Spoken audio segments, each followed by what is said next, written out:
اعوذ باللہ من الشیطان الرجیم، بسم اللہ الرحمن الرحیم۔ شکار مارنے میں محرم آدمی کسی غیر محرم کی مدد نہ کرے۔ ابو قتادہ سے روایت ہے، انہوں نے کہا ہم صلی اللہ علیہ وسلم کے ہمراہ کاہا میں تھے جو مدینہ سے 3 منزل پر ہے۔ ہم میں سے بعض محرم تھے اور کچھ احرام کے بغیر تھے۔ میں نے اپنے ساتھیوں کو دیکھا کہ وہ کوئی چیز دیکھ رہے ہیں۔ میں نے نظر اٹھائی تو ایک گاؤ خر کو دیکھا۔ میں اپنے گھوڑے پر سوار ہوا، نیزہ اور کوڑا ہاتھ میں لیا تو مجھ سے کوڑا گر گیا۔ میں نے کہا مجھے کوڑا اٹھا دو، تو انہوں نے کہا ہم بحالت احرام ہیں، اس لیے ہم تیری مدد نہیں کر سکتے۔ چنانچہ میں نے خود اس کو پکڑ کر اٹھایا، پھر میں ٹیلے کے پیچھے سے گاؤ خر کے پاس آیا اور اسے زخمی کر دیا۔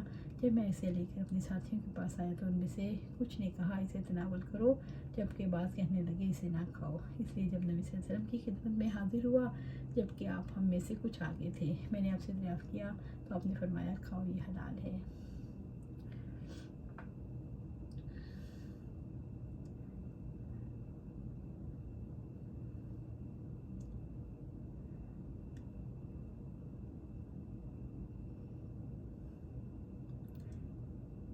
حرم کے درخت نہ کاٹے جائیں۔ ابن عباس رضی اللہ عنہ نے نبی صلی اللہ علیہ وسلم سے بیان کرتے ہوئے کہا کہ اس کے کانٹے نہ توڑے جائیں۔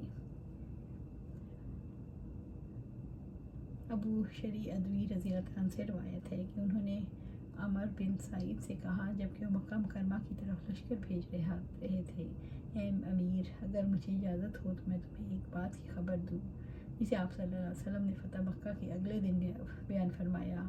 اس بات کو میرے کانوں نے سنا، میرے دل نے یاد کیا اور میری آنکھوں نے دیکھا۔ جب آپ وہ بات کہہ رہے تھے، آپ نے پہلے اللہ سبحانہ تعالیٰ کی حمد و ثنا بیان کی، پھر فرمایا بلا شبہ اللہ تعالیٰ نے مکہ مکرمہ کو حرام قرار دیا ہے، لوگوں نے اسے قابل احترام قرار نہیں دیا۔ کوئی انسان جس کا اللہ پر ایمان اور قیامت پر یقین ہے، اس کے لیے جائز نہیں کہ وہ مکہ مکرمہ میں خون ریزی کرے اور اس کا درخت کاٹے۔ اگر کوئی رسول اللہ صلی اللہ علیہ وسلم کے جنگ کرنے کی وجہ سے اجازت چاہے تو اسے کہہ دو اللہ تعالیٰ نے اپنے رسول کو اجازت دی تھی اور تمہیں اجازت نہیں دی۔ میرے لیے بھی دن کی ایک گھڑی کے لیے اجازت تھی، جبکہ اس کی حرمت آج کے دن اسی طرح لوٹ آئی جس طرح کل اس کی حرمت برقرار تھی۔ حاضر شخص کو چاہیے وہ غائب کوئی پیغام پہنچا دے۔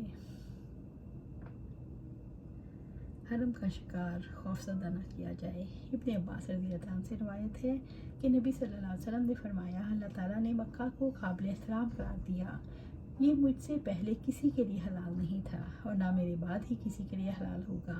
میرے لیے بھی صرف دن کی ایک گھڑی کے لیے حلال ہوا۔ اب نہ تو اس کی سبز گھاس کاٹی جائے، نہ اس کی کوئی درخت کو توڑا جائے اور نہ اس کا شکار کو خوفزدہ کیا جائے، اس کی گری پڑی چیز کو بھی نہ اٹھایا جائے۔ ہاں، اس کے متعلق اعلان کرانے والا اسے اٹھا سکتا ہے۔ عباس رضی اللہ عنہ نے عرض کیا اللہ کے رسول اس کی خوشبودار گھاس کو مستثنیٰ قرار کر دیجیے کیونکہ وہ سناروں کے لیے اور قبروں میں استعمال ہوتی ہے۔ آپ نے فرمایا خوشبودار گھاس اس سے مستثنیٰ ہے۔ اللہ سبحانہ تعالیٰ سے دعا ہے کہ ہمیں قرآن و سنت پر عمل کرنے کی توفیق دے اور اس پر جمع دے۔ آمین یا رب العالمین۔